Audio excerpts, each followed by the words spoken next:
Hi guys, so it's Carl Ellis here from the Voice of Healing. You know, the Voice of Healing is all about men's mental health and how men can really expose those hidden so-called demons inside. Now, we have this real important message for men, that you are not alone and you can share your issues with us, myself, Carl Ellis. I've been through so many things in life, and I tell you the truth, nothing surprised me. The one thing I really want to point on is that you can, in fact, break any chains that's holding you down, whether it's mental, physical, emotional, or spiritual.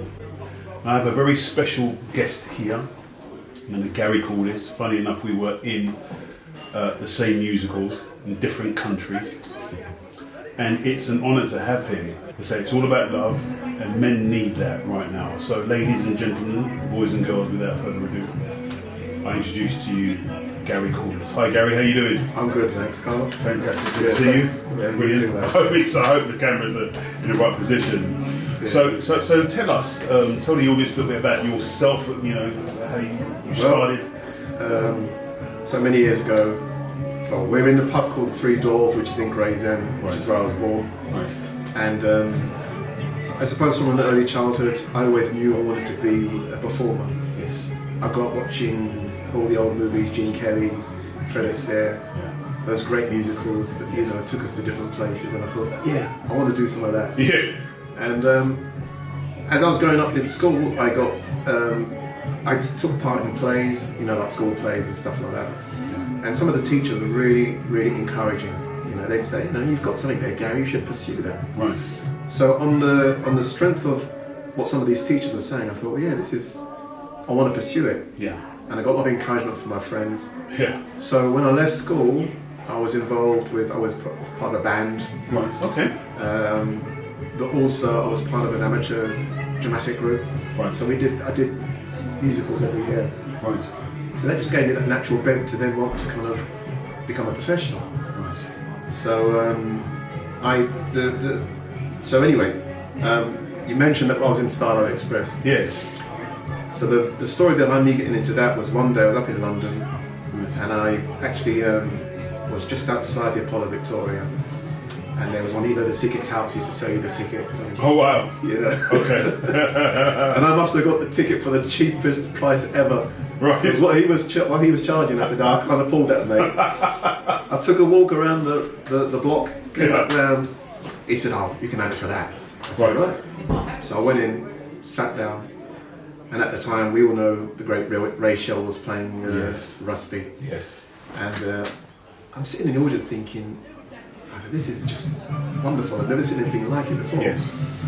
And I don't know if other actors do it, or singers, you're there and you're humming the notes thinking, I can hit those notes. Yeah. So I'm there thinking, I'd really like a shot at this. Yes. So that was just my first thought, but then after the show, totally mesmerised. Yeah. I go home and then I forget about it. Right. And then about 4 or 5 months down the line, there was, the stage to pay for jobs in the theatre. Right. And there was auditions for Starlight. So I thought, okay. And on the day of the audition, I couldn't skate, but I borrowed a pair of skates from a friend of mine. I didn't have any song prepared. So I was totally unprepared for the audition. Brilliant. Just so we love it. The funny thing was that I got through the singing. They actually I just stood at the back, with the ballet bar, and so I had one hand on the bar so I didn't fall over. Right. And just did some movements. So anyway, after that, it was a process of elimination. So after about 4 or 5 auditions, didn't hear nothing for a couple of months, and then suddenly, it was one Christmas, I was helping Mum put up the decorations, get a phone call. Was it Gary Cordice? I said yes. So I got offered the part, and that's how the journey began in the theatre. Wow. So it's I always say it's a bit of a Cinderella story because the way it came about was totally unbelievable. So suddenly, from being on a dole, getting at that time 35 quid every 2 weeks, I'm suddenly now a paid performer in a London show, going to rehearsals. It was a great time. I loved the show, and I always used to encourage people to come and see Starlight, because even if you weren't a theatre person, it was such a spectacle. Yeah. I find it very hard if people actually didn't enjoy coming to that. Even my grandfather, when he came to England, and he was a bit confused seeing all this kind of like people skating around, this theatre, until Popper came out. Right. And when Popper came out and opened his big voice, the great Lon Saturn, yes. Wow, you did it with Lon. Yeah. Oh my God. That changed everything for my grandfather. So suddenly he was perked up. Yeah. Lon saved the day for what was one of the only treats that they got to take my granddad to see. Right. He came to see me in a show, and he loved it. So I used to love listening to, because that's who I learned actually to sing the Papa character, was from this Lon Saturn. He had an amazing voice. I grew, only you, and I was like, wow, he could hit the lows and the highs. And the highs, incredible talent. Yeah. And for me, it was like, this guy is a real talent, and that inspired me as well. Not only the fact that he had an amazing voice, but also that he, the whole character was a very kind of spiritual, had connotations of spiritual elements to it, which I found very interesting. Yeah. And listening to it and then being part of it was just like another story. Him being the voice, and the message of it as well. Only you have the power in you, And for me, that's amazing. So, how do you feel? Obviously, after doing, Starlight Express, you did it at the Apollo. Yeah, Apollo. Yeah. How did you then go from, singing in Starlight to what you're doing now? Was there a transition, a smooth transition? There was. Well, from Starlight, I actually went into Five Guys Named Mo, so I did that, and so I was on that bent of having a career in the theatre, as you try and get in every show sort of thing. But then after a while, I guess I saw the other side of being in the theatre at that time. Right. It can be a very lonely place, even though you are surrounded by friends and talented people. Yeah. You come away. There's always the questions. Am I worthy enough? So those are things which were there. And when an audience comes to see a performance, they don't necessarily see that side of the anxieties that even actors have. Hitting the mark every night sort of thing. Yeah. Yes. So I came away from that, and I just tried to do normal things. By normal things, working in a meat factory, being a security guard, working on building sites, you name it. I kind of went from that height of the audience and the applause and the magic of it to doing things really kind of sort of mundane. But obviously, once an actor or once a performer, you're always a performer. So gradually, that thing kind of called me back. There's me sort of like I was a qualified gardener by now. I went to night school and studied gardening. And then there was a call for people to audition for The Lion King. So I did The Lion King, that was in Germany. So everything was in German. Oh my gosh, yeah, that was a head. Yeah, that was something to get my head round. It's very, very physical, very, very exhausting show. Who did you play? I was a swing. Right. Which meant that I covered the antelopes. I also did some of the feature singing, because you may not have the whole role, but right at the beginning. Yes. So anyway, wow. I was one of the antelopes that used to open the show. I'm always amazed at your voice, it's just so high and powerful. Wow. I enjoy. I don't know what it was, but I remember from an early age. When I kind of knew that I was going to get into the theatre, I didn't know how. Yeah. But I put records on 6, 7 o'clock in the morning. Right. And I listened to all the great singers that the records that mum and dad bought. Yeah. And some of these guys are great singers.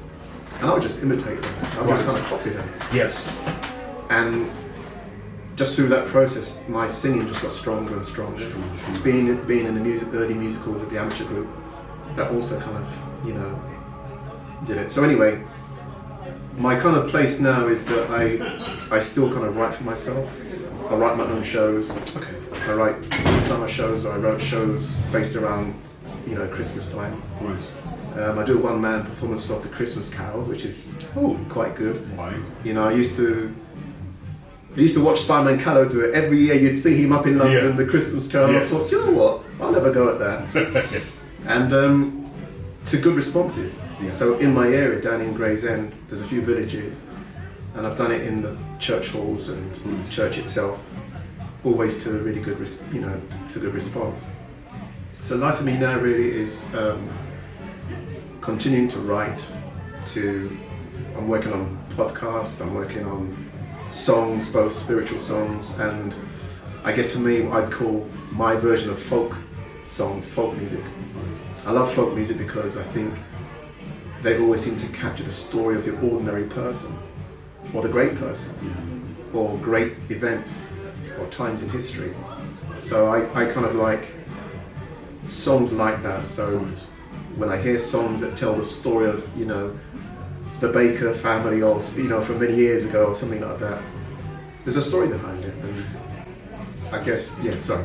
That's okay. That's fine. I love it. I'm so engulfed in what you're saying. I think it's so interesting. So you're actually doing something with Elizabethan, something like this. Tell us a little bit about that. So quite a number of years ago. I'm not sure if I should say this, but well, I'll give you as much as I'm aware of myself. But years ago, I was asked to play Prospero in The Tempest. Yes.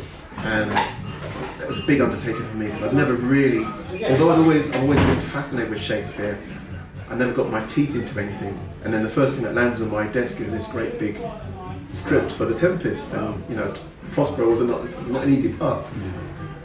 And what I did, I got in contact with, I just went online to see people's views of The Tempest and Prospero and actors' point of view, and I came across this website, which was the Francis Bacon Society. And they kind of revere Francis Bacon as not just the great lawyer as he was in the Elizabethan time. Yeah. He was not only a servant of the monarchy at the time, but people believe he was one of the architects. I'm not sure if I should say this, but they believe he's one of the architects of the Shakespearean plays. Okay. So that's an interesting claim, isn't it? Yeah. And there's a lot of controversy behind that, and there's different camps. But what that kind of made me realise was that during that Elizabethan period, people call it the Renaissance, and I found myself interested in the fact that there was so much artistic explosion and expression at that time. Right. The poets, the playwrights, the great actors, the theatres themselves, they were all full of life, and there was a sense where that was like one of the first resurgence of something great coming into the nation. Because up until then, before the Shakespeare plays, people didn't have any great sense or appreciation for language. So one of the things that I believe the Shakespeare plays did was to really bring the English language into its height. And of course, it wasn't just Shakespeare. Obviously Francis Bacon was around. He wrote essays, he wrote his thoughts on philosophy and science. So he was making big strides in lots of different areas, as well as theatre and poetry. But you've got Marlowe, you've got Ben Jonson, you've got all of these guys who are really at the height of their creative skills. So I just found that whole period fascinating. So what started off as just a few episodes on the Francis Bacon story has kind of, I guess, exploding into other people at the time. There were the Mary and Philip Sidney. They were skilled writers. They actually kind of did their own version of the Psalms, which I read, and you can. There's a real sense of the poetry in how they've done the Psalms. So they took the Psalms, which we know in the Bible, the King James Version, but they put lots of poetic elements in it, and it's a beautiful read. So if anyone ever decides to read the Psalms by the Sidney, brother and sister, it's a rich reminder of language, still trying to convey a spiritual message. So it's beautiful. But then there were other people like John Dowland, who was one of the Elizabethan composers of the time. So we still have great music that they composed way back then. Right. So that's kind of my interest. So I'm still finding my way around that whole area because it's a big area. Yeah.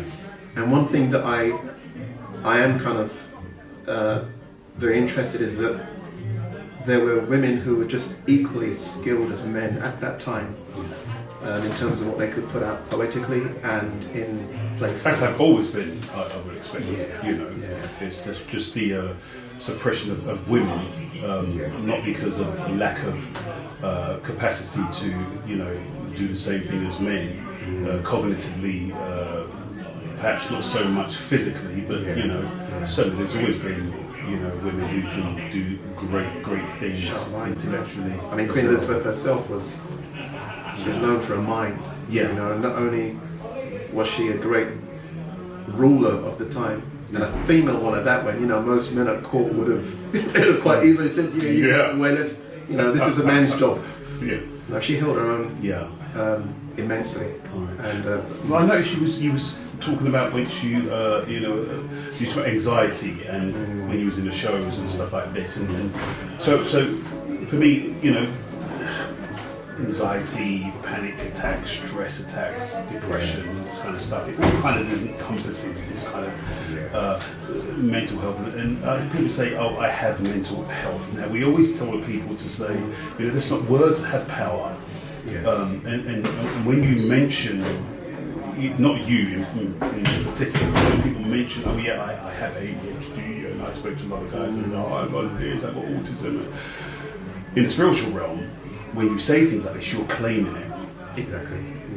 And so when you claim something, then you literally just said, it's mine. I want this. It's mine. I own it. So we say you're experiencing, you know, this symptom, a particular thing like this.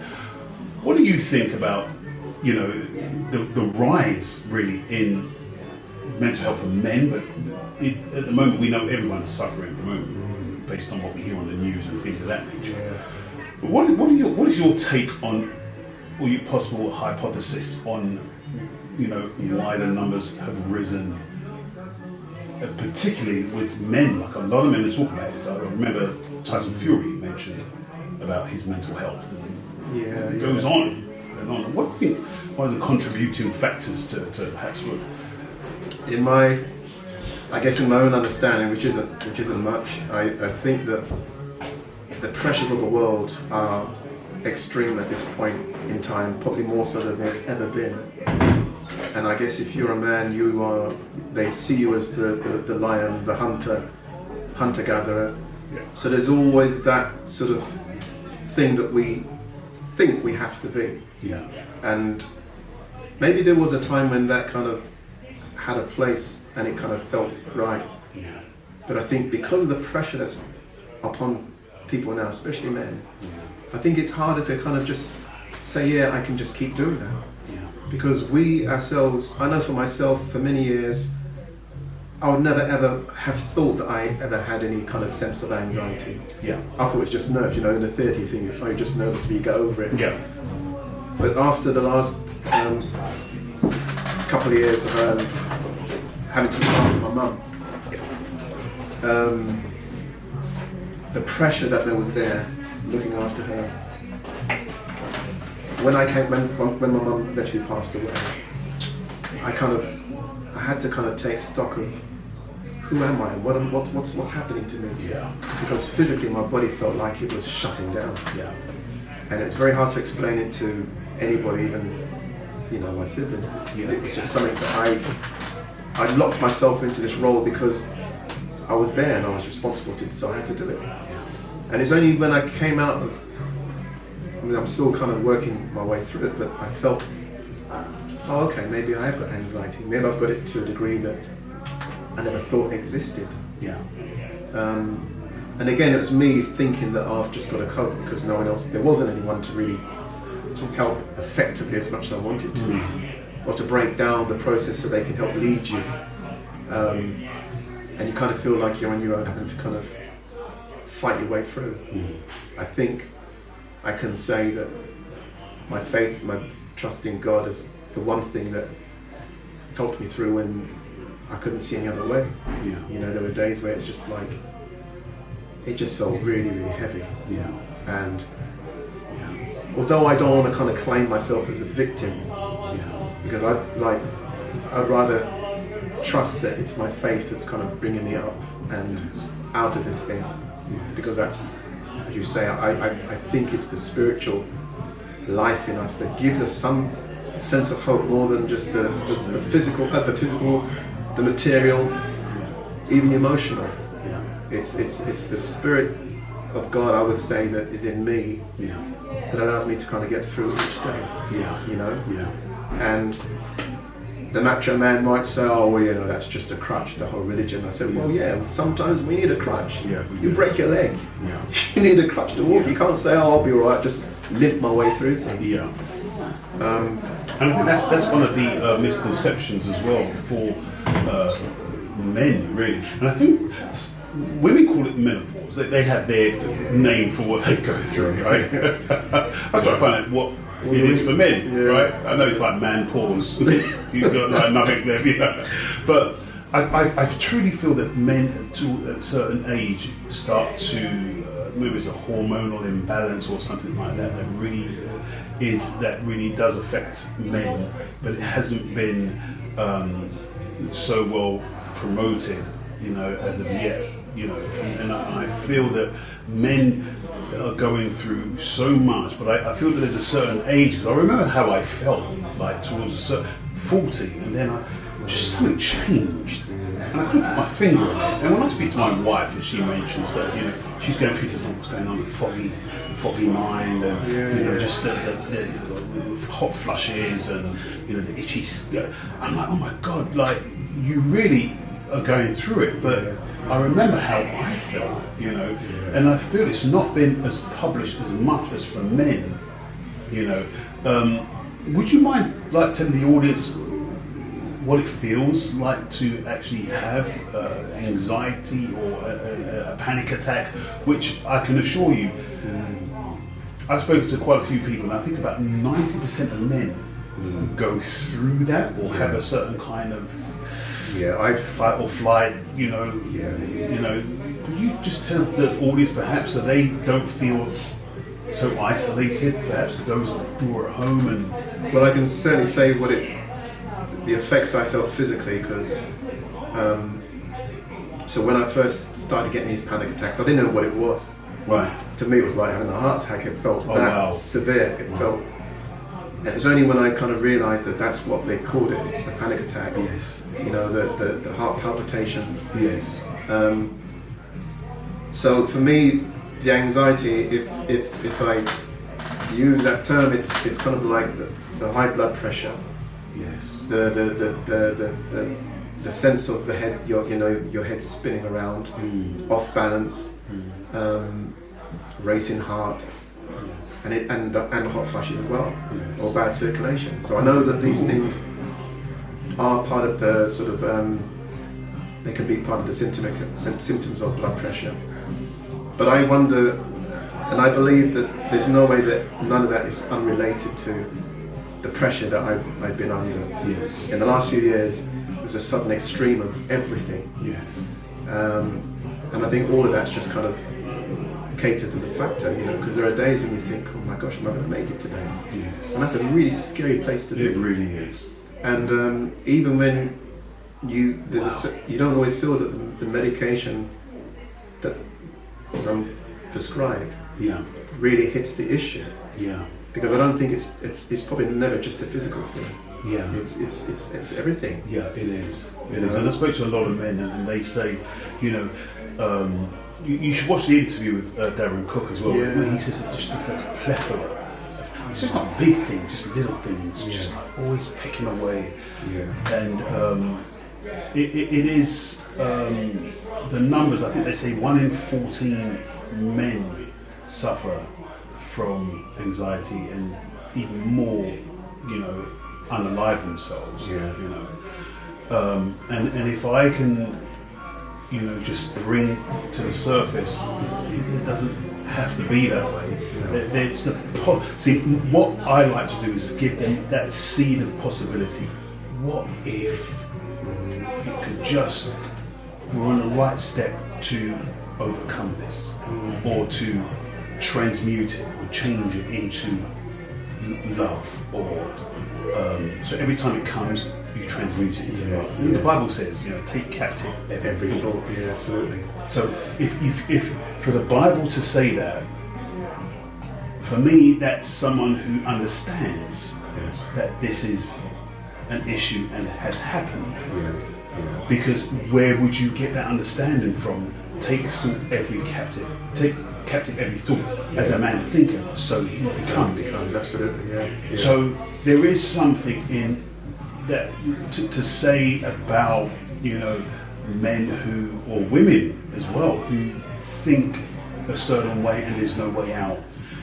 If there's a seed planted, much as what I believe is the seeds that have been planted on TV and music and radio, and seeds, and I feel that these are seeds planted of fear, and when men who really like to have the role, that I would like, not trying to sound misogynistic, but a certain role to be the provider, be the protector. Not that you're banging your chest and beating people over the head with a stick, but just the fact that, hold on a minute, I feel that this is my role. It feels natural to me to do this, and to almost to be reprimanded for it. I think is quite unfair, and I think it's a very natural thing for men to do. Of course, modern men or whatever, but this anxiety thing.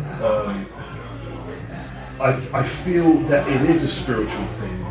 I truly believe it's a spiritual thing, and I believe that it's come from somewhere that is beyond this physical plane, physical realm we can see. What do you think? As a believer, as a Christian, obviously we know that there is an enemy. We know that enemy is Satan. Some people would prefer dark forces, demonic forces, but ultimately we know that there is light and there is darkness.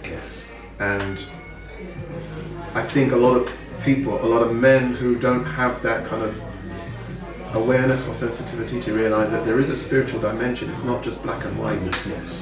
They get hoodwinked, and so it says the enemy can come as an angel of light, and you think you're doing okay, but 30 years down the road, 40 years down the road, you've built up this narrative for yourself that isn't true.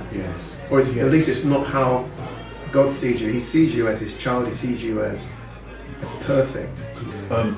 I truly believe what you're doing, and thank you, truly, because I believe that what you're giving is life, and sometimes even a wounded lion, he's extremely dangerous, and I mean dangerous against the kingdom of evil. Dangerous. When you've got nothing else to lose, you're like, you know what? I'm gonna expose it, because there's not one person on this planet that can say, I've never done that. I've never felt that. Then you're dead. Exactly.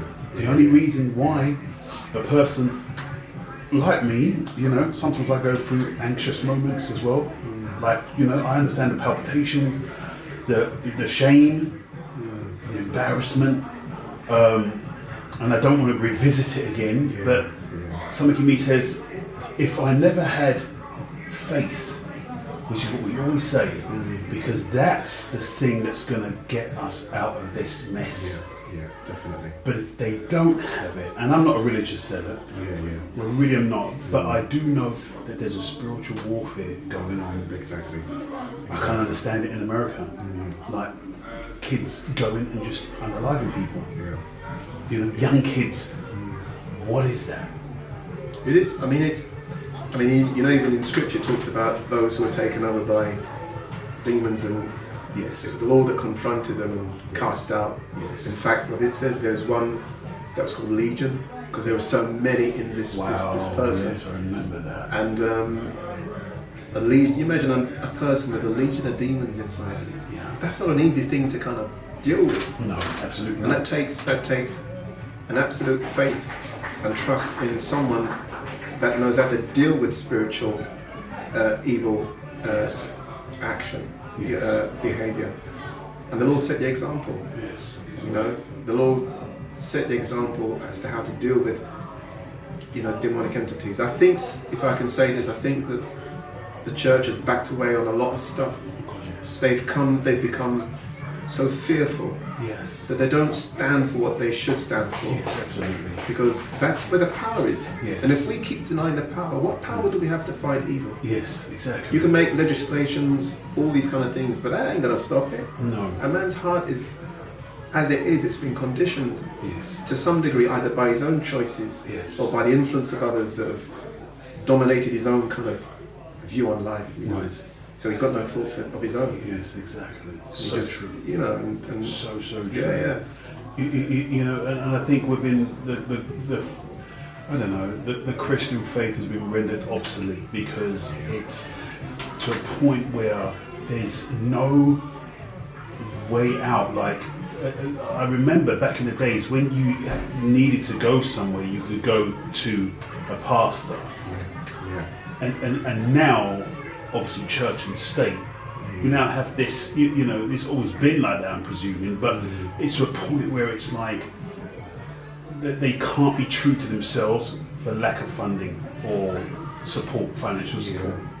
So again, they're buying the people with money, but I truly believe that. What do you feel? Because they call them the Gen Zs. Do you know what? I've looked at the term, but I've never really understood what it means. I don't really. Is it the present generation or the generation? It is the present generation. Yeah, right. the young ones who were brought up with internet, mobile phones, this, that, AI, and everything like this. What do you feel? What do you feel about AI? I'll tell you what comes to mind. Yes. The first thing we were just saying that is like, if you destroy someone's hope, they have nothing. So what I'm trying to say is that if we can't exercise hope, or we can't exercise our own ability to believe in something or to have hope for something, and I mean positive things, then we are on a spiral down. Wow. So AI has its place. Wow. But as much as it can be used for good, it can also be used for evil. Wow. And if we know that there is a real war between God and Satan, shall we say, he's going to put out every stop he can to destroy humans to have the ability to even kind of connect with God. That's what he's after. He wants to take the place. Unfortunately, when you side with him, there's only darkness. Doesn't matter how high you get eventually, it's like you get so high, but then you've got to come back down because your life is not source, your life is death. Wow, that's deep. Whereas with God,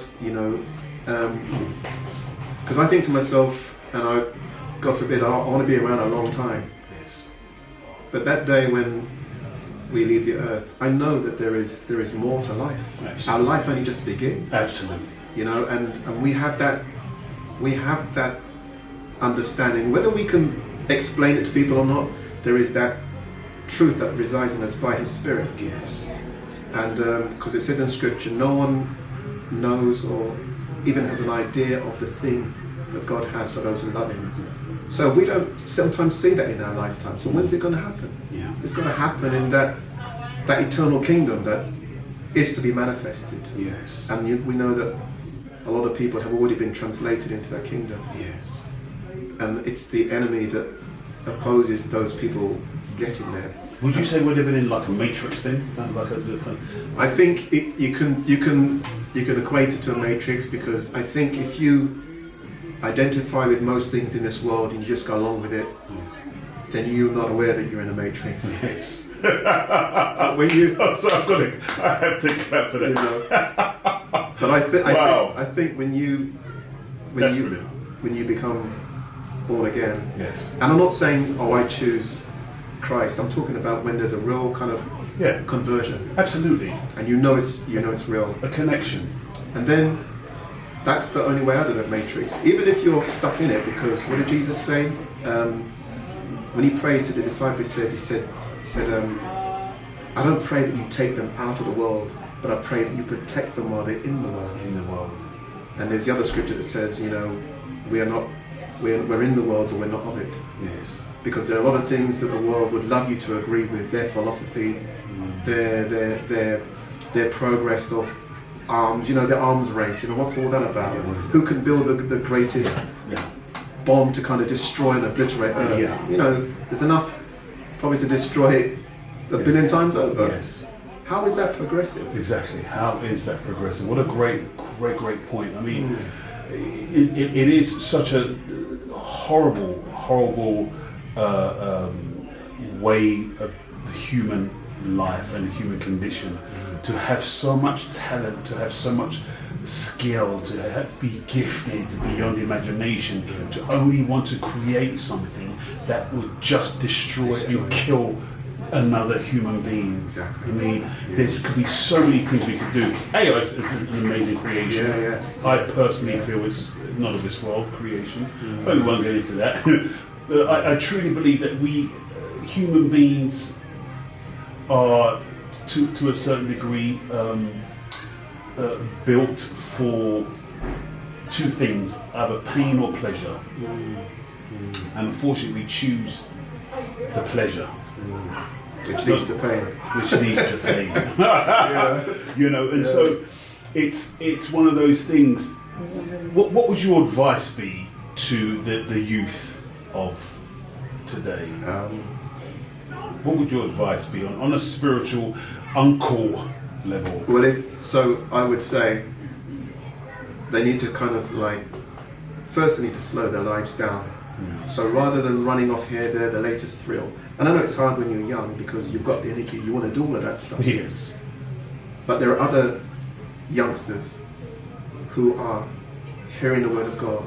Yes. They're hearing something that's going to give them a moral, and it's not just moral, but also a spiritual benchmark to measure their life with. They're not always going to get it right because we have that nature in us that can kind of fall and go the other way. Do well. So, ladies and gentlemen, I want to thank my friend Gary Cordice so much for this wonderful opportunity to just talk about his life and really to express how important it is to really stay on that spiritual path, because at the end of the day you will find that is the way to life. Okay, guys. Is there anything you want to tell the audience before we go? We've got 3%. No, tell us about perhaps your how we can connect with you. Oh well, hopefully I'm due to kind of put out some songs. You know, so there'll be songs of a spiritual nature. There'll be, like I said before, folk music. I'm trying to launch out now into different areas with my storytelling, singing. So yeah, keep an eye on that. Yeah, keep an eye out for the name, and I'll contact you, and then you can help promote me. Please do. Yeah, and we'll put his songs you can hear, and you know, his art is he's a really a very cerebral brother, and you know, I love him very much. He's such a humble guy, and I see we need more people like this, more men like this, really. But thank you so much. Oh, you're welcome. It's an honour. Thank you so much. Yeah.